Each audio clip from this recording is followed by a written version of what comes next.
not only are we now having to look at all our options for what to do about all this, I have to read you this, dude. The broker not only admitted he didn't know what was in the policy. Oh. He put in writing that the underwriter didn't know what was in the policy. Oh. Coffee posted another video about the insurance thing that he talked about in this. I'm curious to see that. I got scammed for $1 million, he says. I got scammed for $1 million, and here's my story. You may have seen the video on my main channel where I talk about how we should have been covered up to $1 million for this lawsuit against Logan Paul because we have what's called media insurance or errors and omissions insurance. The reason I got this, the reason most media companies get this is because of defamation lawsuits, especially if you're going to do... Well, I was considering getting this, but I don't think I'll be getting this insurance anymore. I don't think I'll be getting this anymore, to be honest. I don't think I'll be purchasing errors and omissions insurance. The thing is that's like useful about this is like, once again, it's a protection against people from bullying you, people who have a lot of money from bullying you, right?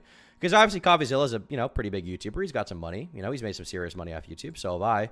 But when someone like Logan Paul is coming after you, it's just like, it's a completely different game. Read your contracts and make sure you read exclusions. Yeah, if I were to sign up for anything like this, I would definitely have, like a lawyer look over it first. Original reporting on very rich people and accuse them of things like scamming. People don't take too kindly to that. And many times they will threaten to frivolously sue you.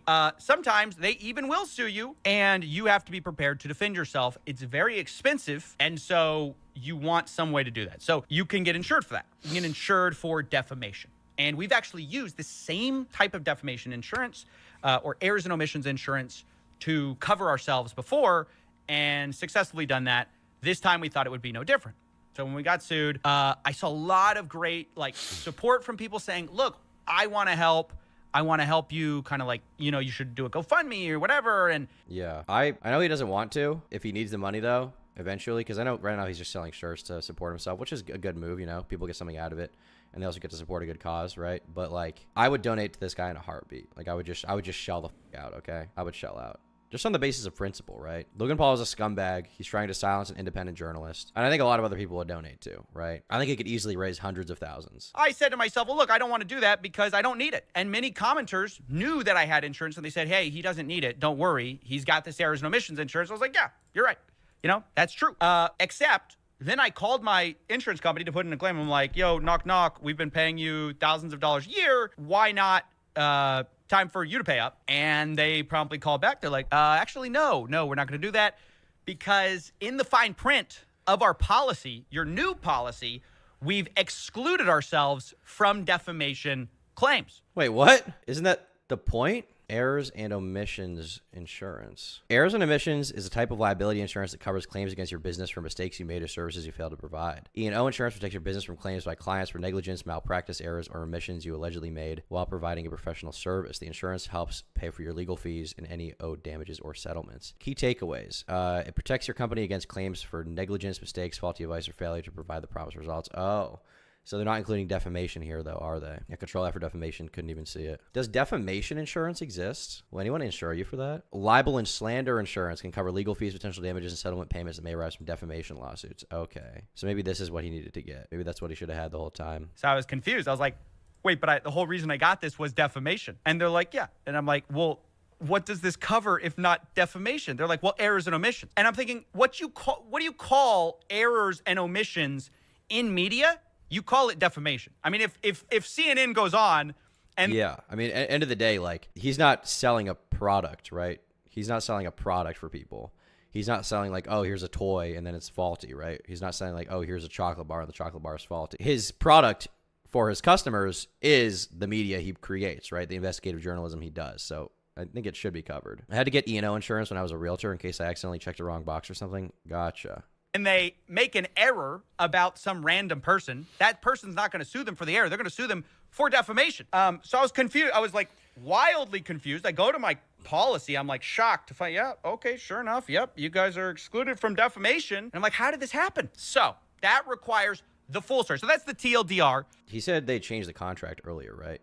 Year over year, they changed it because he managed to use it in the right place. He managed to use it at a different time, and then the company changed their coverage when he renewed it, and he just didn't look at the fine print. Is that what I'm seeing here? You don't defame someone by making an error. Defamation requires intent. Well, yes, but that's to be determined in a court of law, right? Scammed for $1 million.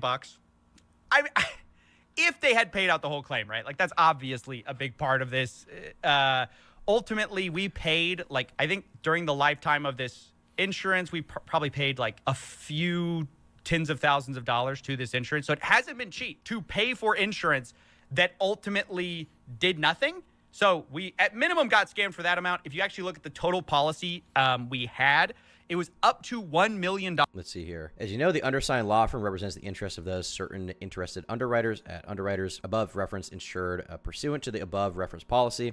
Subject to its terms and conditions, the policy contains limits of liability of $1 million for each claim and an aggregate for all claims with a $50,000 deductible obligation per claim. The limits of liability and the deductible include and are reduced by both damages and claim expenses. The policy incepted for a 1-year period on July 25th, 2023 and is subject to a retroactive date of July 25th, 2022. For the reasons set forth herein, underwriters hereby deny coverage for this matter in its entirety. Our understanding of the facts relevant to this matter is based solely upon a review of the material submitted by and conversations with the representatives of the insured. Please notify us as soon as possible if our understanding of the facts is incorrect in any way or needs to be clarified. Never re-sign any contract without a lawyer present. 1,000%. 1,000%. So I don't think it's a stretch to say we got scammed for $1 million. But the full story, I think, is even more interesting. So initially, we had gotten a message from another YouTuber who had just been in a lawsuit. This is how we started getting into this whole thing. And they told us, look, dude, I just paid $250,000. We were small at this time. He goes, I just got paid $250,000 to fight this lawsuit. I'm in the right. It's totally frivolous. This guy knows it. You need to make sure you get this thing called errors and omissions insurance so you can be protected like I was. So we were a small channel, and relatively the insurance was going to be very expensive for us. But I appreciated that, and I thought, that's really wise. If this channel continues in a certain direction, in the type of content that I want to produce, we need to have this. So we found a broker who kind of advertised himself as like, look, every YouTuber needs defamation insurance if they're going to be publicly talking about news, about like different... yeah, definitely a thing you need to get, I would say. Important topics. So you get a hold of this guy and we say, hey, we want that. Especially if you're CoffeeZilla and you're making like, you're reporting stuff, but you're also, further than that, you're doing, claims about it, right? You report it all and you're like, and also it's a scam, right? When you make that kind of claim, it's definitely good to have that kind of insurance under your belt, I would say. So he goes, great. So he shops us around some insurance.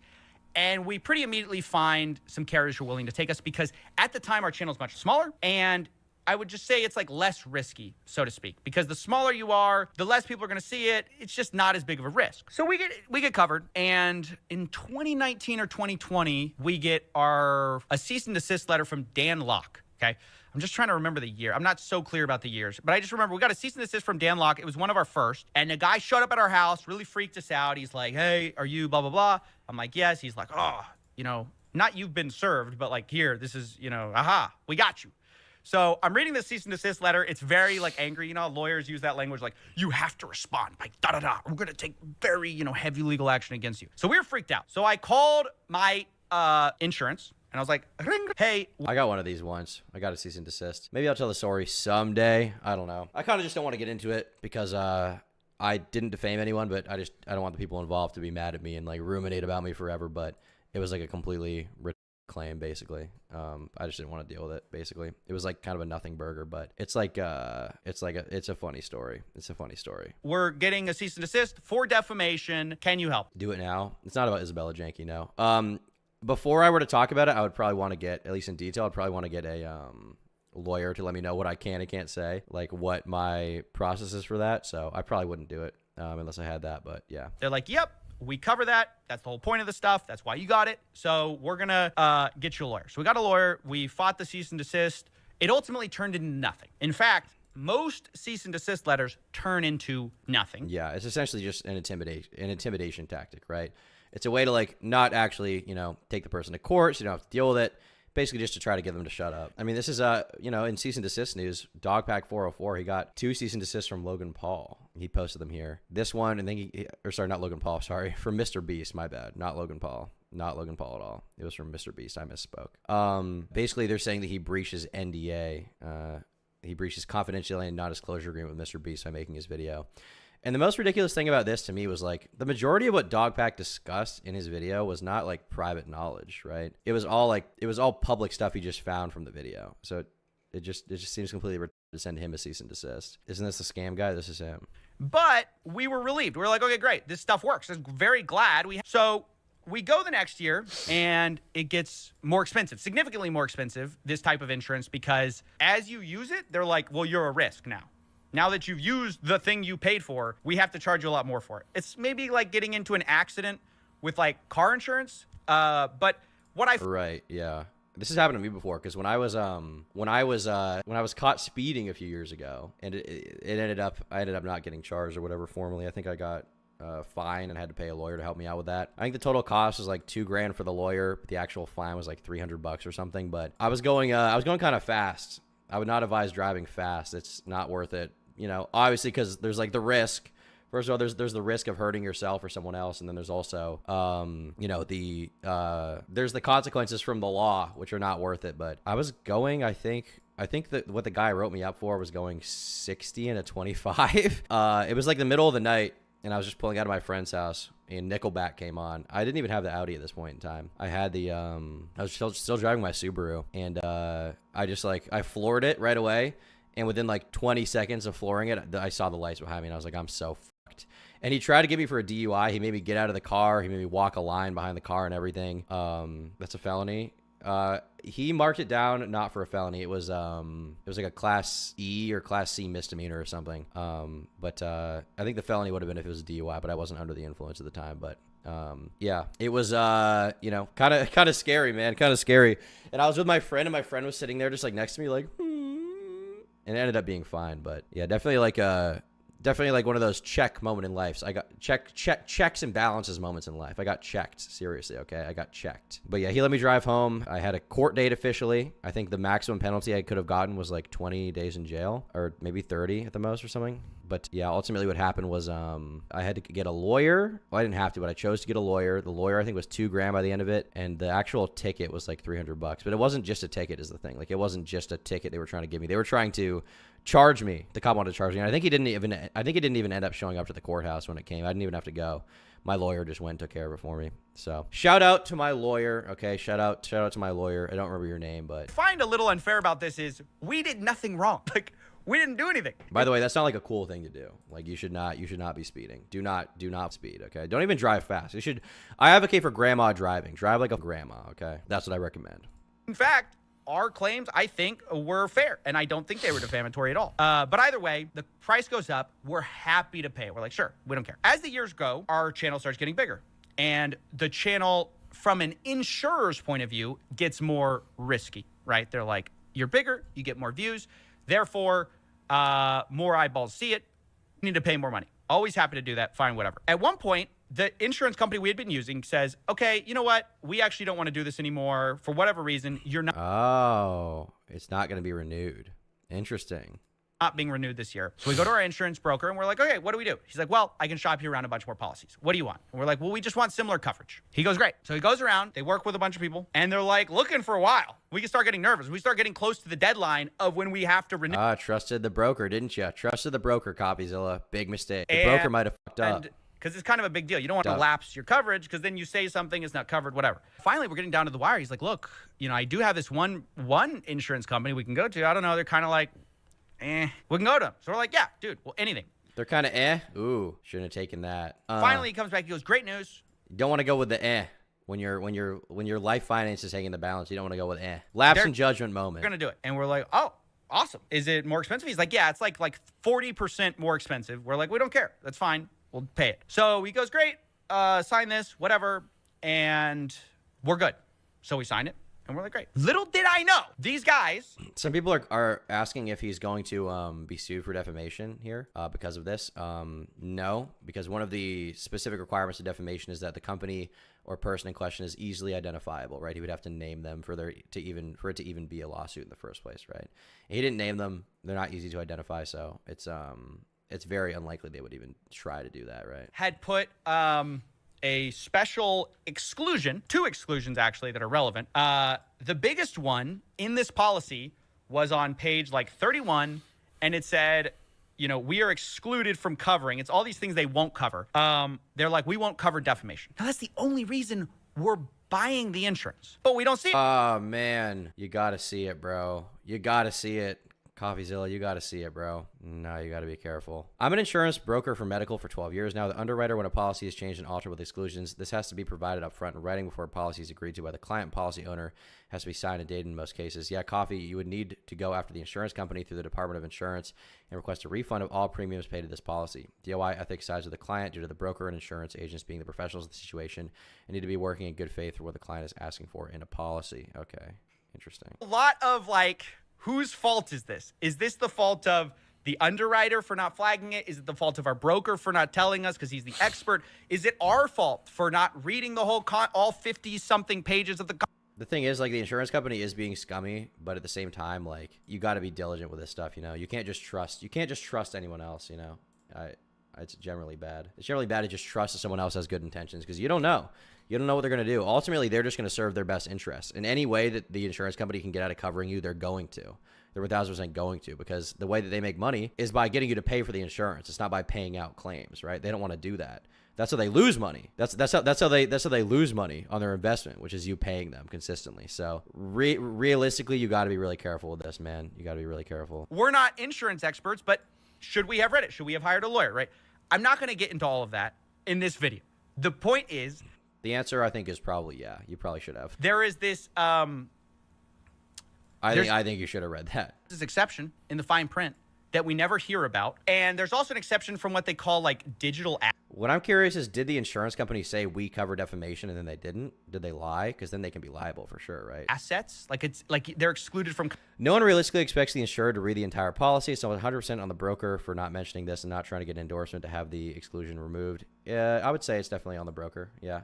I mean, it's hard to spend the time reading all that fine print from a giant insurance policy, but with something like this, you do want to make sure the broker is 1% verified, And I do feel bad for Coffee here, just on the basis that he didn't know. But man, they did it first and they took it out later on. Yeah, I know I saw that, but the question is, did they know about the fine print removal? Covering it if it's about digital assets. Now, if you've seen my content, or if they didn't, should they have? All the videos are, well, not all of them, but a lot of videos are about some type of digital asset. So it's like they wrote a policy. We got debates in chat. We got Slime says it's not on the broker, it's on Coffee for not reading the policy's exclusions. Oh. But if the broker told them that it's similar coverage and it also covers defamation, can't you kind of shit on that guy, right? I feel like you should be able to. Charge us 40% more, and then every single part of the policy is just drawing a box where it's we won't cover anything that this channel talks about. So anyway, I mean, I guess that's good business for them if they can get people to sign it. And it was sent to us by our broker. They're like, yeah, this is the only guy that'll cover you. Here's the only thing you can get. And we're like, okay, great. So we pay for this for 2 or 3 years. I forgot the exact, I have to pull up the exact emails of when we first signed with these guys, but we pay tens of thousands of dollars for this insurance that does not cover us. So now the whole Logan Paul stuff happens. We call our broker. They say, no. Or, call our broker. They file with the insurance company. The insurance company says, no, we're not going to do that. The broker starts freaking out. It's the first time they've heard of this. They had no idea. This is all in writing. So the question is the broker retarded, or did the insurance company lie, right? Or did the broker somehow lie? It's actually crazy what they put in writing. They're like, yeah, we had no idea that this was part of the thing. We didn't know. So, yeah, that's the full story of what happened. I mean, it's kind of tough because by the letter of the policy, it's kind of did the insurer do anything? I mean, they just offered us a deal and we took it. So it's more okay, well, the broker? Anyway, we're talking to people because we're dude, how can we pay tens of thousands of dollars for insurance that doesn't insure the thing we paid a broker to find us?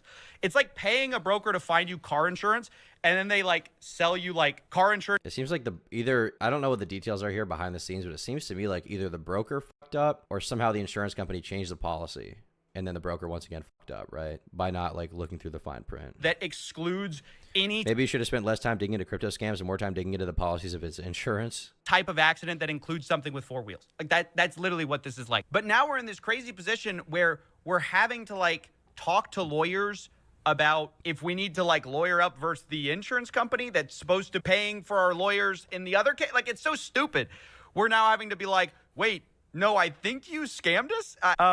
also to the broker. Like, we're in this ridiculous situation where we should have had insurance to protect us if our insurance didn't pay up. We got to talk to all these other lawyers too. It's so frustrating. And by the way, maybe you should have a lawyer check it out too. I mean, I guess, but at that point, it's like they've got the insurance company giving it to the broker. The broker says it's good. Now you're supposed to get another, like a lawyer to review what the broker does. Like it's so many layers. Not only are we now having to look at all our options for what to do about all this, I have to read you this, dude. The broker not only admitted he didn't know what was in the policy. Oh. He put in writing that the underwriter didn't know what was in the policy. Oh.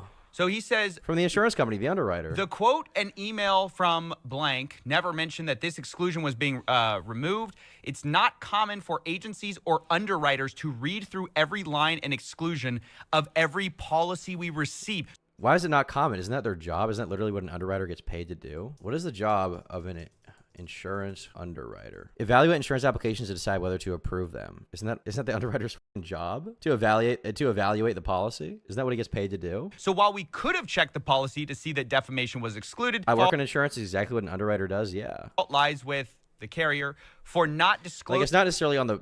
It's partially on the broker / agent because they should know what's in the policy, but also, if you want to talk about the insurance company, the underwriter should know what's in the policy and know if they're covering someone for what they need. When it was quoted. So they're just pointing fingers at each other. It's your fault. No, it's your fault. It's like that Spider-Man picture. It's like, no, it's you. No, it's you. And they're all the same guy. But the person actually affected is us. So, and then they also say they not only didn't know what was in my policy, they have apparently may have sold this policy to other people. Oh, no. In another email, they say, no, it looks like it's going to have to go up the ladder at the insurance company to find out why this wasn't disclosed to us earlier, that this exclusion was in there. I've been told by the underwriter that this has his full attention. I think he might be really concerned because they have a few other accounts with this insurance company. And if this exclusion is on all of them, then it's going to represent a larger problem for their business. So this may have been sent to tons of people who think that defamation is excluded for them as well. And it actually isn't. I just think this is so crazy to me that we're in this situation, but we are. And ultimately now we're selling shirts. I mean, that's how we got here.